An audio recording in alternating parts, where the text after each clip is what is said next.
So అంత మంచి మూవీలో మంచి స్కోప్ ఉన్న రోల్ అన్నమాట. స్టోరీ నరేషన్ కావచ్చు, హీరో గారి ఫ్రెండ్ రోల్లో అందరినీ అలరించారు. ఎలా అనిపిస్తుంది?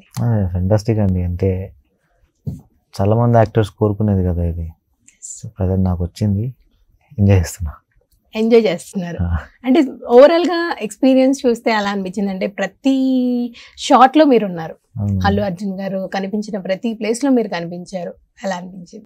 అంతే, అది ఫెంటాస్టిక్ ఎక్స్పీరియన్స్. అంటే పెద్ద కమర్షియల్ సినిమాలో అంత పెద్ద స్టార్ తో చేయడం చాలా మంది యాక్టర్స్ ఉంటుంది కదండి. నాకు ఉంది, ఎగ్జైట్మెంట్ తోనే చేసా సినిమా అంతా. అంటే మొత్తం మీకు ఈ అవకాశం ఎలా వచ్చింది? అంటే ఇంతకుముందు ప్రీవియస్ ప్రాజెక్ట్స్ చేసిన ఇవి చూసి వచ్చిందా, లేకపోతే ఆడిషన్ కి మీరు వెళ్ళడం జరిగిందా? రెండు జరిగాయి. అంటే ప్రీవియస్ ప్రాజెక్ట్స్ నుంచి నా నంబర్ వెళ్ళింది, నాకు నుంచి కాల్ వచ్చిన తర్వాత నేను వెళ్ళాను, ఆడిషన్ ఇచ్చా. స్టోరీ నరేషన్ చెప్తుంటే ఎవరిది వాయిస్, ఎవరిది మొత్తం రాయలసీమ స్లాంగ్ లో చెప్తున్నారు అనిపించింది. తీరా నేను అని మీరు స్టార్ట్ చేశారు చూసారా, నేను ఎక్కడ మొదలయ్యాను అని చెప్పేసి అప్పుడు అర్థమైంది ఇతనే చెప్తున్నారు అనిపించింది. స్టోరీ నరేషన్ కానిదంతా చాలా బాగా అనిపించింది. అంటే మీకు చెప్తున్నప్పుడు మీకు ఎలా అనిపిస్తూ ఉంటుంది?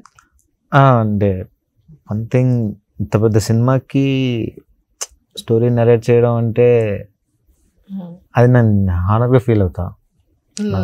హానర్ ఇన్ ద సెన్స్ ఎట్లా చెప్పొచ్చు, ఒక పాయింట్లో ఎంతో పెద్ద పెద్ద వాయిస్ ఓవర్లో చెప్పాలంటే ప్రాపర్గా అందరికీ అర్థం అవ్వాలా అండ్ క్లియర్గా ఉండాలా. మళ్ళా రాయలసీమ స్లాంగ్ అదైతే కొంచెం నాలో టెన్షన్ ఉండింది. బట్ 5 days సుకుమార్ సార్ నాకు ప్రతిసారి చెప్పేవారు ఫస్ట్ నుంచే. సడన్గా చెప్పింది అయితే కాదు, ఈ సినిమాకి నువ్వు వాయిస్ ఓవర్ చెప్పాలి అంటే అది ఒక రకంగా ఉంటుంది.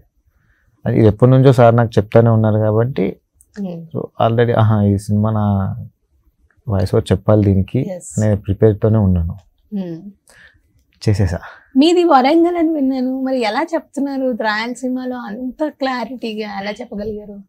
అని చిన్నప్పటి సినిమాలు చూస్తున్నాం కానీ నాకు రాయలసీమ స్లాంగ్ దగ్గరకు వచ్చేసరికి జేపీ గారు ఉన్నారు కదా సార్, స్వర్గస్థులు. ఆ సార్ మాట్లాడేది ప్రతి ఒక్కరికి అందరికీ ఇప్పుడు ఊరికే ఎవరినైనా అడిగినా కూడా చెప్తారు సార్ ఎలా మాట్లాడతారు, ఏంది గబ్బునేయాలి ఇవన్నీ డైలాగ్స్ ఎవరైనా చెప్తారు కదా. అటువంటి కొంతమందికి అంటే నేను బాగా తీసుకున్నా, ఓన్ చేసుకున్నాను. అండ్ ఇంకోటి వేరే వాళ్ళు మాట్లాడేది కూడా చూసి కొంచెం ఇమిటేట్ చేయడం అలవాటు నాకు. వాయిస్లు కాదు, ఊరికే మాటలు. సో అట్లా గాడ్స్ ఆఫ్ ధర్మపురికి ఆడిషన్కి వెళ్ళినప్పుడు నాకు అది యూజ్ అయింది. జేపీ గారిని గుర్తు చేసుకొని ఒక 1/2 hour టైం తీసేసుకొని స్లాంగ్ ప్రాక్టీస్ చేశాను అనమాట. Gods of Dharmapuri web series ఆడిషన్కి భార్గవ్ కార్తిక్ అని అన్నే ఉండే, ఆయన కడప నుంచి, ఆయన చెప్పింది. ఇంకా సో అది రాయలసీమ స్లాంగే, ఇది రాయలసీమ స్లాంగే, కొంచెం డిఫరెన్స్ ఉన్నా కూడా ఒక మంచి రికగ్నిషన్ అయితే వచ్చింది. దీనికి మళ్ళీ దీనికి కూడా స్లాంగ్ ఆర్టిస్టులు ఉన్నారండి, మోహన్ అని, చరణ్ అని, సో 4-5 ఉన్నారు. వాళ్ళ నుంచి వాళ్ళు చెప్తా ఉంటారు ఎక్కడ మిస్టేక్ ఉన్నా కూడా.